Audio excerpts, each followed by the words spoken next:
Pag naka-girlfriend na ako, she'll be so selos. Riza May Dizon, kinikilig nga ba kay Bimby Aquino Yap?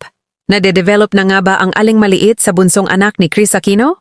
Ating alamin sa video na ito mga kastar. Bago tayo magpatuloy, pakiusap lang po, please like, share, and subscribe. Ang simpleng act of kindness na iyan ay malaking tulong po sa aming mga video creator mga kastar. This is home. Ako crush mo dati. Maraming nagsasabi na hindi bagay ang love team nila, habang may mga naniniwalang sobrang bagay talaga sila. Kanya-kanyang opinyon lang yan, pero tayo mga kastar ay talagang napapasaya at kinikilig sa love team na to. Alalahanin natin na ang pagsasamahang ito ay nagsimula sa isang totoo at malalim na pagkakaibigan.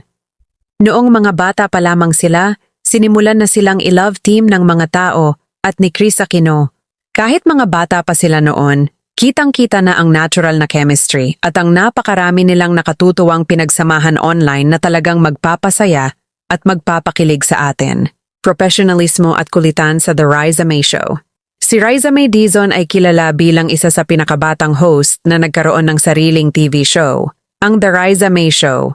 Kitang-kita natin kung paano niya kinakareer ang pag-host kahit bata at maliit pa siya noon.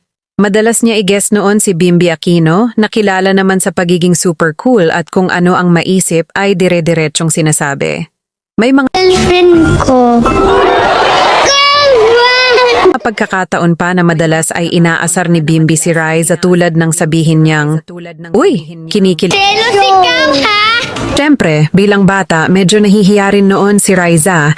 Ayoko na. Nahihiya rin noon si Riza, pero dahil professional siya at alam ang kanyang obligasyon sa trabaho, hindi siya nagpapasindak at nakikisabay pa rin sa mga banat at dialogo. Doon pa lamang ay makikita na ang kanilang nakatutuwa si Riza na medyo nahihiya pero palaban, at si Bimby na matangkad at cool lang sa tabi niya na may 2 taong gulang ang agwat ng kanilang edad. Mas matanda si Riza kay Bimby.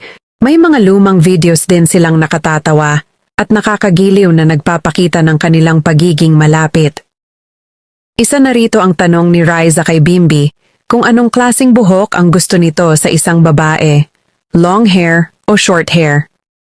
Ang sagot noon ni Bimby ay short hair, samantalang long hair naman si Riza ng mga panahong iyon. Ang biro pa ni Riza noon, magpapagupit na lang daw siya.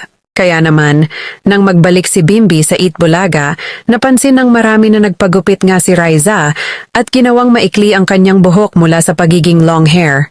Sign kaya ito ng kanilang matagal na pagkakaibigan o simpleng pag-alala sa mga biro nila noon? Pansin nyo rin ba na parang nade-develop na si Riza May Dizon kay Bimby Aquino? Marami tayong nakikitang mga video online. Kung dati ay kilalang-kilala si Riza May sa kanyang likas na kakulitan at pagiging bibo, ngayon ay parang nababawasan yon kapag kasama o malapit si Bimby. Minsan, parang pilit na lamang ang kanyang mga ngiti at halatang nahihiya siya. Dati naman silang magkakilala, ngunit bakit nag-iiba ang kilos niya? Siyempre, sino ba naman ang hindi mapapahanga?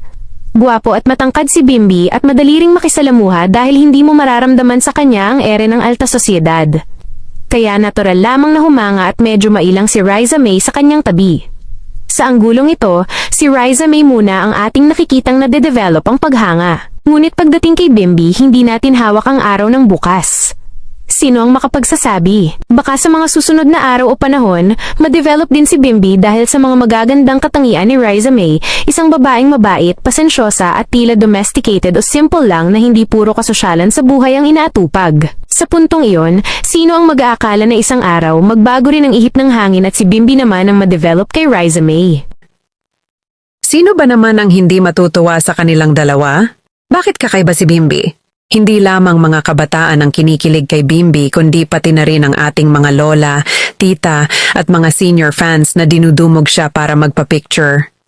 Bukod sa gwapo, matalino at mayaman, ang pinakahanga-hanga kay Bimby ay ang kanyang kabaitan at pagiging humble. Kahit na siya ay lumaki sa pamilyang may pangalan sa politika, negosyo at showbiz, lumaki siyang may magandang asal at hindi lumaking spoiled. Talagang nakatutuwa at kahanga-hanga ang kanyang personalidad. Ano sa tingin mo? Sa tingin mo ba ay sadyang nahihiya lang si Riza May o may namumuo na nga bang kilig sa pagitan nila ni Bimby? I-comment na ang iyong opinyon sa ibaba. At kung na-enjoy mo ang kwentong ito, huwag kalimutang i-like, i-share, at i-subscribe ang channel na ito para sa iba pang mga maiinit na balita at update. Hanggang sa susunod! Maraming salamat sa panonood mga ka-star. Kung nagustuhan ninyo ang video na ito, huwag kalimutang i-like, i-share sa inyong mga kaibigan, at mag-comment ng inyong opinion sa ibaba. At syempre, i-subscribe na rin para lagi kayong updated sa mga susunod nating videos. Kita-kits ulit sa next upload mga ka-star.